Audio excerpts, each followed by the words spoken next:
Thank you, Matthew. So the final topic of today is how disruption, Brexit and uncertain economy are affecting the UK housing market. So the first thing I wanted to cover off was a little bit of an introduction about myself. As Matthew said, I'm a regional director for Purplebricks. I'm responsible for the southern part of the UK and helping our brand grow with our local property experts. My background was on a more traditional route, so like everybody within Purplebricks, our background is from the high street, so a more traditional estate agency operation. I was probably one of those sad kids in sixth form. Whenever I was asked, what do you want to do? The answer was be an estate agent. So that's the first thing I did when I left college, was straight into it. And I was there for 13 years. And then I had a conversation with Kenny and Michael Bruce, who Matthew and a few other people in the room know are the founders of Purplebricks. So for me, it was a real opportunity to join a business that was going to disrupt and change a very traditional way of doing things. And part of what I'm talking about today is our industry and how it's been disrupted, but also talking about a few other things and a few other industries, rather, that have been disrupted by change, which I think is really important. As we enter a new technological age, things, industries and businesses will have to change and adapt as we go on. I'm going to talk about the economy, which I appreciate during the graveyard shift, which is what I've got at the end of the day. I'm going to really ask for you to dig deep and show interest in what I'm going to talk about there. And then finally, the Purplebricks view. So there'll be lots of different opinions in the room on the economy, on interest rates, on Brexit, on politics. Our view might differ from yours. It might be the same. Ultimately, it's an opinion-based exercise. The big thing to remember, firstly, is consumer expectations of change. No matter what you're doing or what you're buying or what you want to experience, typically you have to do that using an online platform. Everybody in this room, I should imagine, has a tablet, smartphone device, PC at home. If you want to do anything of an evening, if you want to buy anything, typically you can go on there and do that. WhatsApp has revolutionised the way people interact with one another. We've got several WhatsApp groups going, certainly within friends and work colleagues. If you want to arrange something, typically an invite will go on a WhatsApp group. I've seen an amazing deal for this weekend at this particular leisure park or spa weekend, something like that. So everybody naturally surges towards the nearest iPad and makes that booking.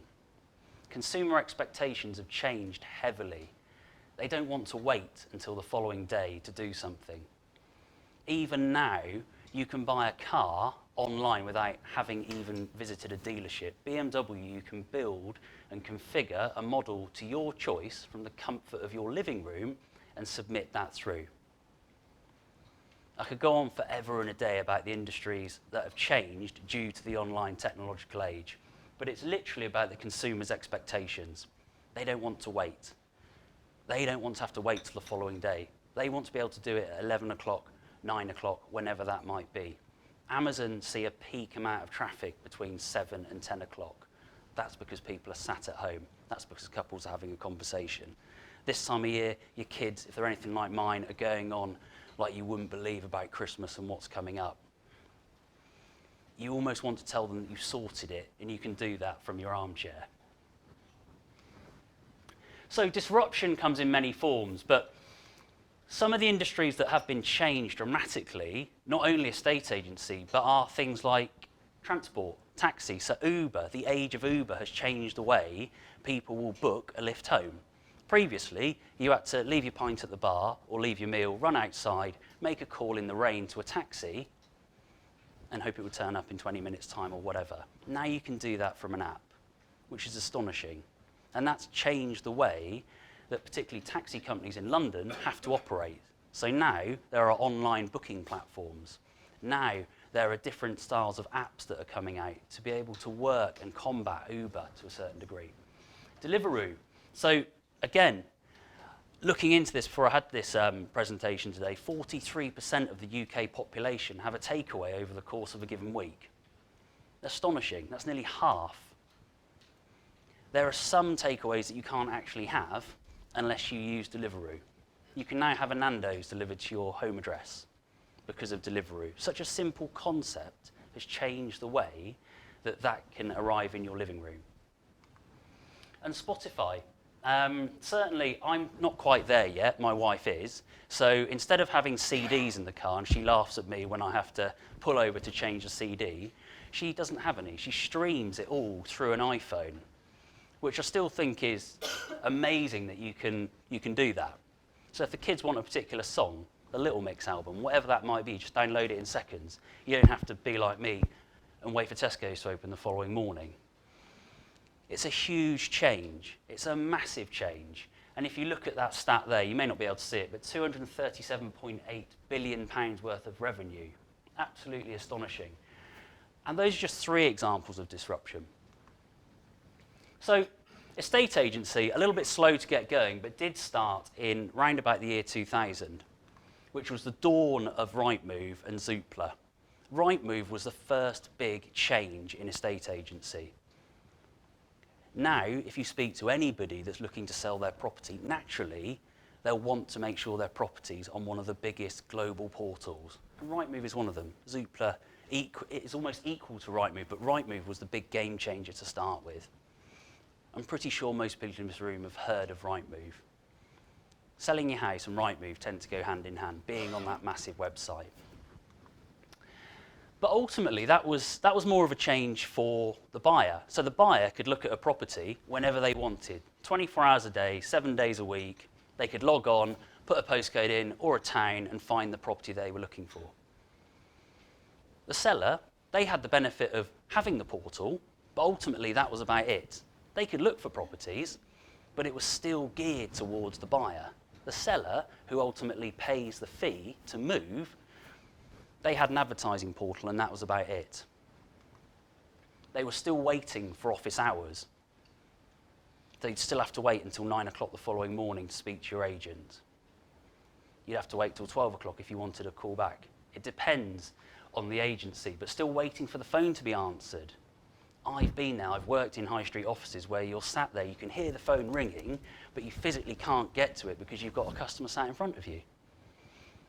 But that person on the phone, who might be selling a property in the locality, but lives 200 miles away, but wants to talk to you about what's happening with their property. Having to visit a high street premises. So Purplebricks is about choice. Some people do want to visit a high street premises still, but some people didn't. And the change needed to happen because you still often had to wait for that premises to open before you could interact with the person selling your property. And being totally reliant on your estate agent for information. There was nothing you could log into to have a look. There was nothing that could tell you what was going on with your property unless you physically had a conversation with somebody to do with the estate agency you were selling your property with. So our industry certainly was ripe for further disruption. People wanted 24/7 convenience. The working world never stops. So people want to be able to see what's going on at any given time. Transparency is a massive thing. Our industry hasn't got the best reputation. A few jokes have been bandied around today about bankers, people that work in the tax and politicians. Estate agents, sadly, fall into that bracket. So the game needed to be changed, where people felt that they were interacting with a business or organisations that were completely transparent, so you knew what was going on at all times. Cost effective. So again, we want to make sure that we give people, from a Purplebricks perspective, choice. And it's not being better or equal, it's about making sure that there's choice for customers. Estate agency fees of old have been quite large. And it was always talked about in pubs, I had to pay 4,000, 5,000. We're now giving people a choice on how much they spend on the sale of their property. Which leads to fairness, really, because estate agency fees are broken, for the want of a better phrase. Where if you have 2 houses on one particular street, customer number A might be a bit better at negotiating a fee from their agent than customer number B. That's not really fair from our viewpoint. It gives people a better choice. And choice is the biggest thing. Nobody can go out and dictate what people do. All they can do is give them other options. We believe that hybrids offer the best of both. So it's not just us that are in the marketplace. There are other names such as Yopa that are changing the face of estate agency. Those screen examples there, that's an example of how a vendor can set their diary. They can conduct their own viewings. They're fully in control of the process.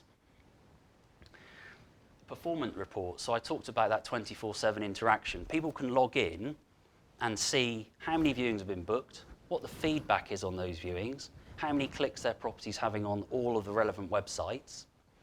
More importantly than that, how many viewings are booked forward. You don't have to wait for somebody to call you and update you.